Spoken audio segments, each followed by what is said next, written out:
और नसरल्ला कैसे मारा गया, क्यों हम आज कह रहे हैं कि ये ठोको नीति ही सही नीति है, घर में घुसकर दुश्मन का सफाया।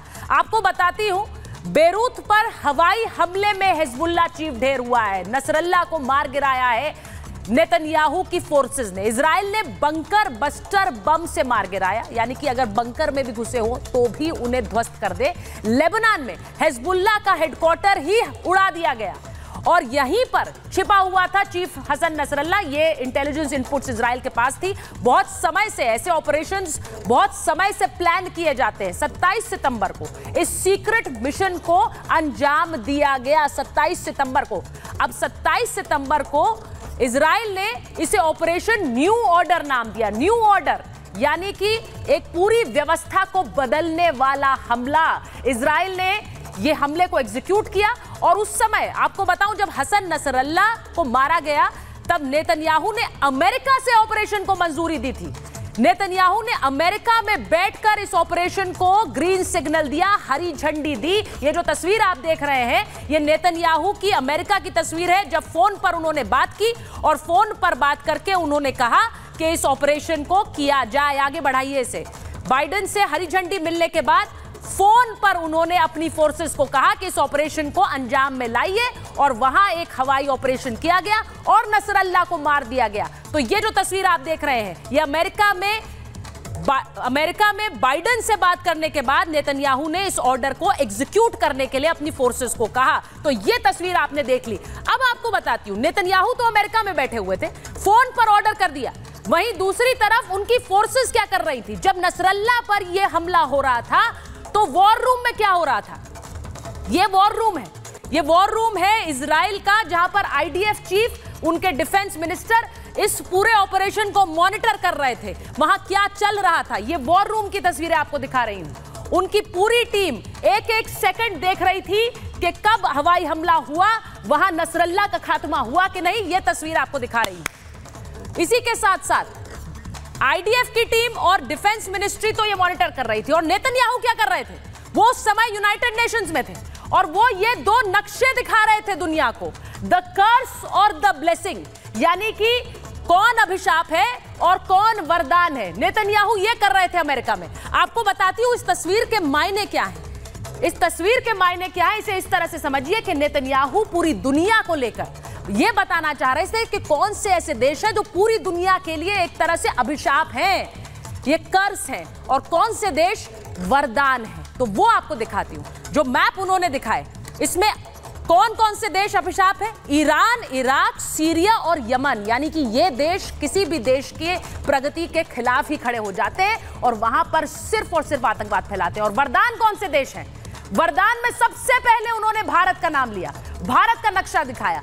भारत एक वरदान है पूरी दुनिया के लिए। उसमें सऊदी अरब, मिस्र और सूडान भी उन्होंने लिखा, क्योंकि जो ये मिडिल ईस्ट के देश हैं, ये वो देश हैं जो प्रगति के बारे में सोच रहे हैं, लेकिन सबसे ऊपर भारत का नाम उन्होंने लिया है। तो ये भी समझ लीजिए। तो नेतन्याहू ने अमेरिका से ऑपरेशन को एग्जीक्यूट कराया। आज महाभारत में इसी की बात हो रही है। भारत एक वरदान है और इसी के साथ साथ ऑपरेशन को जो एग्जीक्यूट कराया, उसमें नेतन्याहू ने अपना बदला पूरा कर लिया है आतंकवाद के खिलाफ। सबसे पहले हसन नसरल्ला के मारे जाने की जब खबर आई तो चर्चा यही हुई कि पूरे के पूरे नेटवर्क को उन्होंने खल्लास कर दिया। जो आप तस्वीर देख रहे हैं, आतंकी नेटवर्क हिजबुल्लाह का पूरी तरह से ध्वस्त हो गया। अली करकी, जो कि साउथ फ्रंट कमांडर था, वो भी ढेर कर दिया है इजराइल की फोर्सेस ने।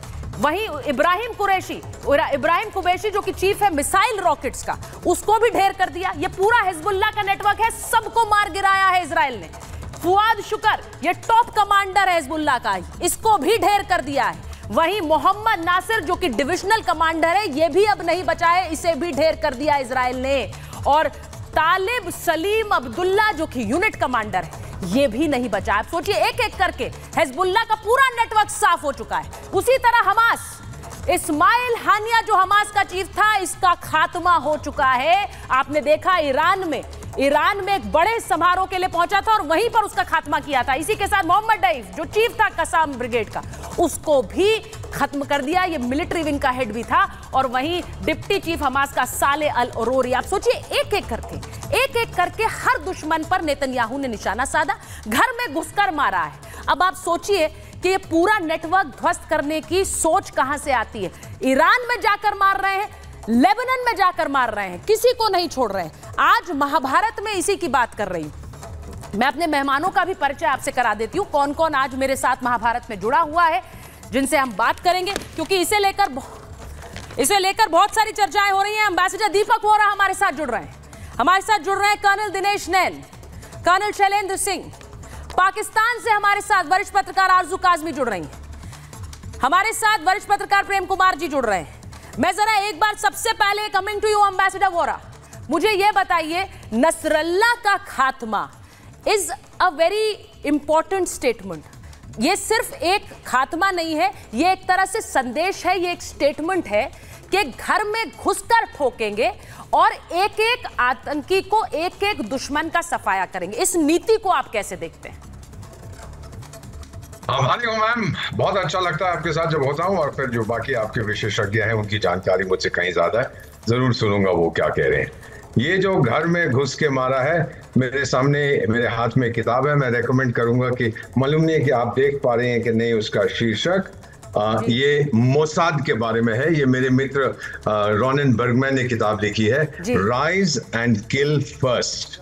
उठिए और पहले आप मारिए। ये जो यहूदी धर्म की जो होली किताब है तालमुड, ये उससे एक फ्रेज लिया गया है। अगर वो आपको मारने आ रहा है, उठिए और पहले उसको मारिए। बहुत जल्दी से मैं बता देता हूँ मैडम, 10-15 साल पहले जब मैं रेगुलरली उस एरिया से लेबनान जाता था, तो वहां पे जितने लोग थे, सीनियर लोग, गवर्नमेंट के चाहे दूसरे, वो सैटेलाइट फोन्स यूज करते थे। सैटेलाइट फोन को ट्रैक करना बड़ा आसान है, तो नसरुल्लाह साहब ने उनसे कहा कि हम अपना नेटवर्क मोबाइल सेटअप करेंगे, आप मोबाइल यूज करिए। इजराइल ने उसको पेनिट्रेट किया, फिर उन्होंने कहा अच्छा वो मत करिए, आप पेजर्स और वॉकी टॉकी यूज करिए। वो आपको मालूम है बूबी ट्रैपर उड़ गए।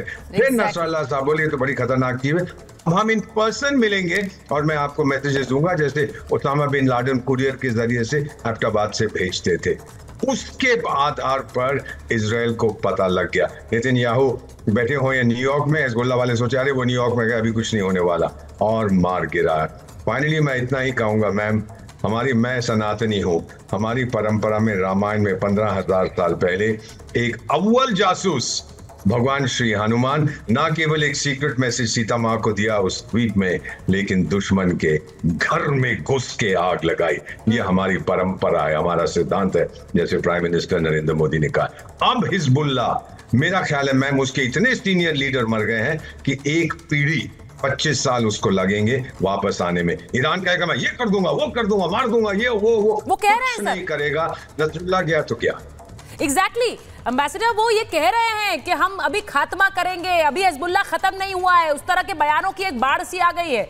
ये क्या एक अटेम्प्ट है कर्नल सिंह, क्या ये एक अटेम्प्ट है ये दिखाने के लिए कि ये नेटवर्क अभी खत्म नहीं हुआ है? इसके मायने क्या है? नसरल्लाह का एंड का मायने क्या है, ईरान के लिए भी, हिजबुल्लाह के लिए भी और वर्ल्ड के लिए? जय हिंद, नमस्कार। देखिए, इसका अगर सीधा सीधा एक इंटरप्रिटेशन पूरी दुनिया and with specific interest of India अगर निकाला जाए तो मेरे हिसाब से सिर्फ एक है,